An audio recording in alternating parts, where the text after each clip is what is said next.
RB Chowdhury sir இல்லை அப்படின்னு process பண்ணுறதுக்கே முடியல. 4 நாள் முன்னாடி நல்லா இருந்தவர் திடீர்னு ஜஸ்ட் எக்ஸ்பெக்ட் பண்ணாத ஒரு விஷயம்.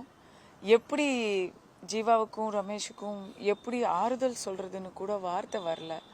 நான் பண்ணியிருக்கேன் சூப்பர் குட்ல அபிராமிங்கிற படத்தில் நான் ஒர்க் பண்ணியிருக்கேன். அன்னிலேருந்து எங்கள் அப்பா அம்மாவுக்கு ஒரு எல்டர் பிரதராக தான் இருந்தாங்க. அவங்க ஃபேமிலி ஃபங்க்ஷன்ஸ்க்கெலாம் கூப்பிடுவாங்க. ஸோ இந்தியாவில் இருந்த வரைக்கும் அவங்க கூட நல்ல ஒரு ஆல்வேஸ் கெப்ட் இன் டச். இன்னும் அதை விட என்னன்னா, சௌத்ரி சார் சூப்பர் குட் அப்படிங்கிற அந்த பேனர் எத்தனை பேரை உருவாக்கி இருக்கு, எத்தனை பேருக்கு உண்மையா அவர் ஒரு ஒரு வாழ்க்கை கொடுத்துருக்கிறாரு.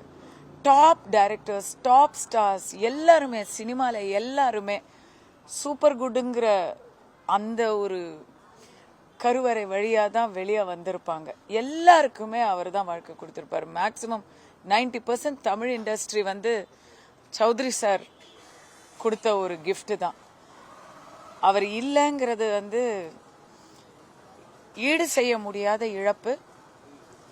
அவரை இழந்து வாடும் அவர் குடும்பத்தினருக்கும் என் சினிமா குடும்பத்தினருக்கும் என்னுடைய இதயபூர்வமான அஞ்சலியையும் வருத்தத்தையும் தெரிவித்துக் கொள்கிறேன்.